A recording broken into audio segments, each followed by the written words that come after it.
कहानी ढोलकपुर नाम के एक छोटे से गांव की है। राम नाम का एक मेहनती किसान अपनी पत्नी सीता और 2 छोटे बच्चों के साथ रहता था, जिनका नाम मोहन और राधा था। राम अपनी छोटी सी जमीन पर जी तोड़ मेहनत करता था, फसल उगाता और पास के शहर में जो मंडी थी वहां बेच आता। आमदनी थोड़ी कम थी, जीवन संघर्षों से लड़ रहा था, लेकिन उनका परिवार खुश था। एक दूसरे का साथ ही उनके लिए सब कुछ था। एक दिन आकाश में काले बादल उभर गए। पहले तो गांव वाले काफी खुश हुए, क्योंकि सूखे जमीन पर पानी पड़ना भी जरूरी था। लेकिन ये बादल अपने साथ कुछ और भी ले आए थे। थोड़ी थोड़ी बूंद तेज बारिश में बदल गई, लेकिन बारिश थमने का नाम ही नहीं ले रही थी। बिजली जोर जोर से कड़क रही थी, आसमान जैसे फटकर गिर जाए। राम का परिवार यह दृश्य देखकर सहम गया। उन्हें समझ नहीं आ रहा था कि आगे क्या होगा। इतनी तेज बारिश शायद पहले कभी नहीं हुई थी। क्या कोई खतरे का संकेत था? अगली सुबह फिर भयानक बारिश हुई, जो ठहरने का नाम ही नहीं ले रही थी। राम के घर के बर्तन, खाने पीने की चीजें मानो मिट्टी में तैर रही हो। सब कुछ तहस नहस हो गया था। यह दृश्य देखकर बच्चे बहुत रोने लगे और उनके माँ बाप की भी आंखें भर आई। वे एक दूसरे को सहारा दे रहे थे। उनकी जिंदगी मानो जैसे पानी में ही तैर रही हो। वे अब बेसहारा हो चुके थे। एक पल में जिंदगी क्या से क्या हो गई थी। राम को समझ नहीं आ रहा था कि वो बच्चों को क्या समझाएगा, कैसे दिलासा देगा। वो खुद अंदर ही अंदर रो रहा था। राम का परिवार एक ऊंचे बरगद के पेड़ के पास ठहर गया और फिर बारिश रुकने का इंतजार करते रहे। वह मिन्नतें मांग रहे थे कि बस ये बारिश खत्म हो जाए। वे लोग भूख से तड़प रहे थे। 2 दिनों तक खाना नहीं खाया था, केवल पानी पीकर ही गुजारा कर रहे थे। बच्चे भी रोने पर आ गए थे। राम को समझ नहीं आ रहा था कि वो क्या करेगा। तभी सीता ने राम के कंधे पर हाथ रखा और कहा, राम, तुम घबराओ नहीं, सब ठीक हो जाएगा। ऊपर वाला भी हमारी इम्तिहान ले रहा है। हम इस मुश्किल घड़ी का सामना ऐसे रोकर नहीं कर सकते। बच्चों का हौसला टूट जाएगा। तुम खुद को संभालो, मैं हूं ना तुम्हारे साथ। तुम फिक्र मत करो, सब ठीक हो जाएगा और ये बुरा वक्त भी ढल जाएगा। सब्र से काम लो राम। फिर राम कहता है, तुम ही बताओ सीता, मैं क्या करूं?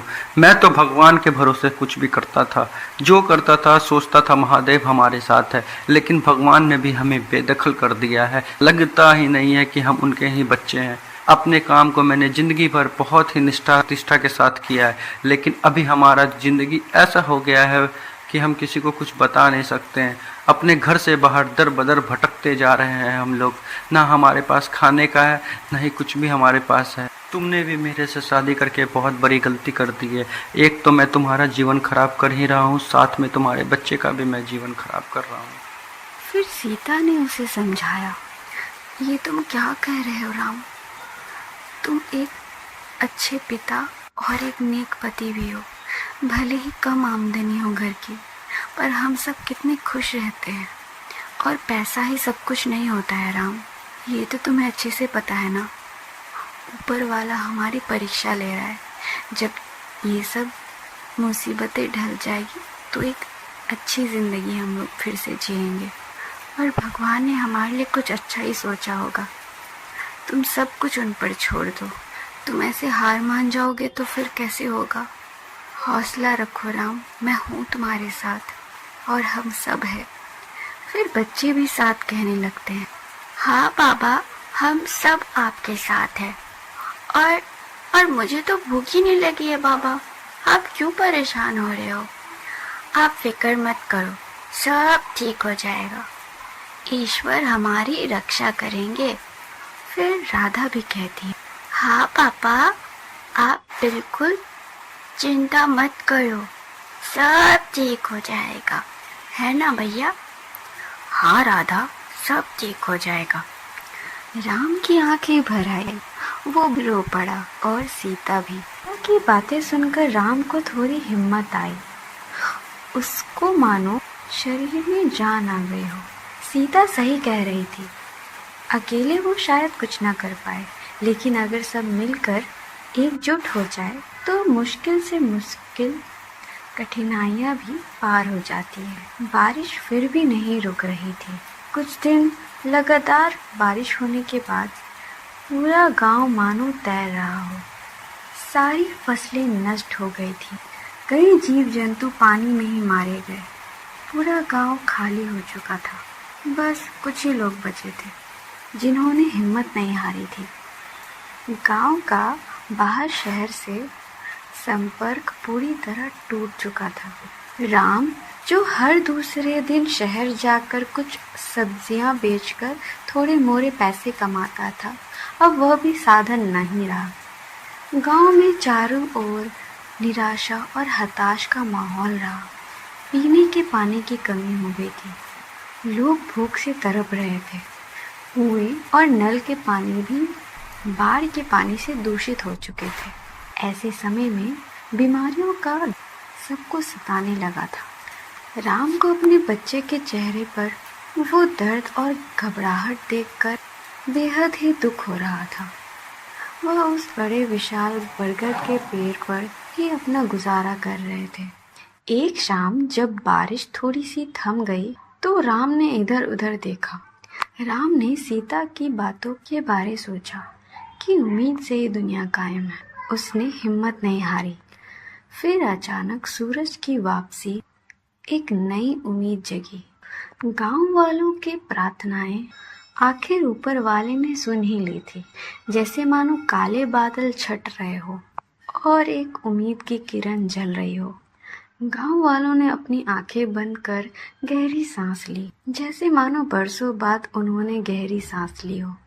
अगले ही कुछ दिन में गांव में एक नई ऊर्जा जाग उठी। सब कोई एकजुट होकर एक दूसरे की मदद करने लगे, एक परिवार की तरह। और कुछ लोग टूटे फूटे घर को फिर से जोड़ने में लग गए। सूरज की किरणें तेजी से फैलने लगी और धीरे धीरे सारी पानी सोखती गई। फसलें भले ही बर्बाद हो चुके थे, लेकिन मिट्टी अभी भी उपजाऊ थी। किसी ने भी हार नहीं मानी। जो लोग गांव छोड़कर जा चुके थे वे वापस आ गए और अपने जीवन का शुरुआत फिर से कर दिया। राम अपने परिवार के साथ फिर से खुशी से रहने लगा। कुछ समय बाद राम की फसलें अच्छी खासी बिक गई। उन पैसों से राम ने एक गाय खरीदी जो बेहद तंदुरुस्त थी और अच्छी मात्रा में दूध भी देती थी। धीरे धीरे राम तरक्की करने लग गया और सीता की बात सच हो गई। जिंदगी में कितनी भी कठिनाइयां हो, हमें कभी भी हार नहीं मानना चाहिए। एकजुट होकर मुश्किलों का सामना करना चाहिए। धन्यवाद।